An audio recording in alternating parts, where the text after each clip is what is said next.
All right, this is the beginning of our lesson or our unit on applications of differentiation. So Unit 2, Chapter 18, you should get a new learning target sheet for this unit.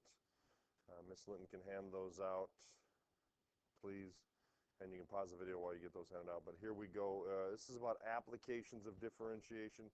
And we start today's first lesson, or if you're watching this tonight, the first lesson is about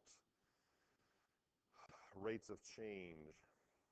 There are many things we talk about with applications. There's different ways to apply differential calculus, and we focus right now on these first two concepts, functions of time and rates of change in this lesson. Then we'll continue on to motion for tomorrow, so there should be a lesson on motion or a video on motion that you should watch tonight or before Tuesday's class.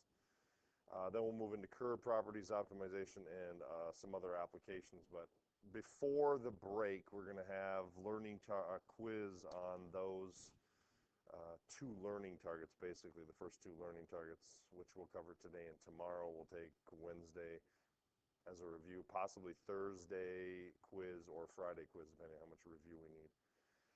Okay, so here we go. There's many applications of differential calculus, and that's the fun part about differential calculus, but it's also the more complicated part because it's oftentimes more story problem related.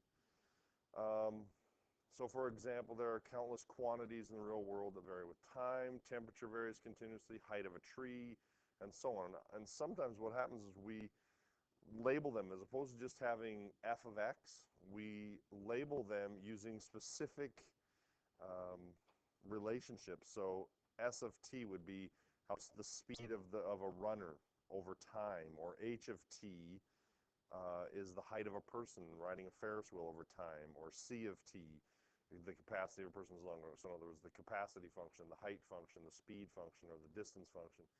And the original functions are always called displacement functions because as time goes by, something happens. Okay? It doesn't tell us anything about their speed, their rate of change, anything like that. So when we move into the derivative, we do the differentiation of it, then we can find what we've already learned, the rate of change. And the rate of change typically, we'll oftentimes just talk about it as rate of change, but it's the rate of change that's taking place at that single point in time. It's how fast the function is changing at that single point in time. Okay? And that's what the first one does. So for s, the derivative of the s function, it's the instantaneous speed of the runner. The h function, it's the instantaneous rate of ascent as the person travels on that Ferris wheel. C of t, it's instantaneous rate of change. Okay, so anytime you're working with the first derivative, it's instantaneous rate of change, which we all know is slope, but okay, it's not going to be the same at every point on those curves unless it's a linear function. So going on, dy dx, the derivative of y in terms of x, gives us a rate of change in y with respect to x. Now, just have this understanding. If as x increases, y increases, the derivative will be positive. As x increases, y increases, its derivative will be positive. So this is x increases, y increases, the derivative of that situation will be greater than 0. But if the function is decreasing, if x increases, y decreases, that derivative will be negative. In other words, less than 0. All right? Continuing on. So here we have a couple examples of what you might see and how it's going to be asked. According to psychologists, the ability of a person to understand spatial concepts is given by A equals 1/3 the square root of t, where t is the age in years between 5 and 18. So find the rate of improvement in the ability to understand spatial concepts when a person is 9 years old. It's asking for the rate at 9 years old. So you have to find how fast they are learning at 9 years old. So what we're talking about here is, we have to find the derivative first. Well, a is equal to 1/3 the square root of t. In other words, 1/3 t to the sorry, 1/3 t to the 1/2 power. Find its derivative of t in terms of time, and that's going to be 1/6 t to the negative 1/2, or in other words, 1/6 times the square root of t. Okay, and then at 9 years old, we would simply find the derivative at 9 years old, plug 9 into the derivative, and we get 1/18. Notice it's positive, okay, because as this increases, it's going to be positive. And 16 years old would be 1/24. How do I get those? I just simply put 9 into the derivative function and 16 into the derivative function. Then, for part B, what does that mean? Well, just remember, if you just have a function, a of t, that's the displacement function. It's how it's changing. It's a relationship.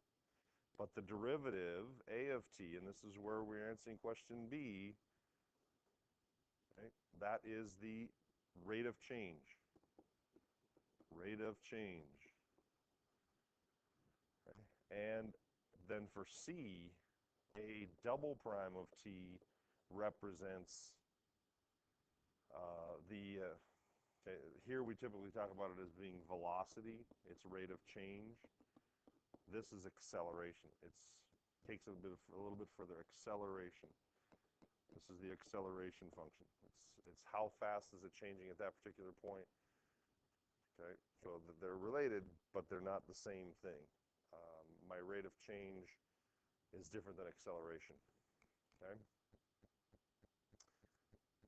and we can calculate those as well for 9 and 16. We just plug 9 in and get that value for a double prime of 16 if we wanted to. Okay, but notice here what's happening is that when it's positive, notice the derivative is positive here. Okay, this has a relationship where x is increasing, so is y. In turn, it's the same thing is happening with based on these concepts. If a is increasing, the derivative is positive. If we continue on and we do that with the next one, it's going to be negative, because if I find the second derivative of t, that is going to be negative 1/12 t to the negative 3/2, which is negative 1/12 times the square root of t to the third. And when we put that in, no matter what, we're going to get a negative answer because of that negative 1 on top. So we see that relationship. And then continuing on, here's the next thing that's going to happen. And I've filled this in because I wanted to shorten it out, but basically we have to find the derivative. Okay? We find the derivative.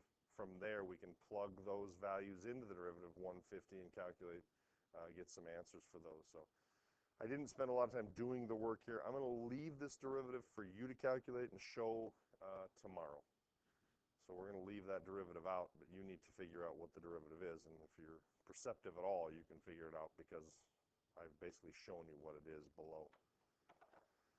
Have a great day, and I will see you in a couple days.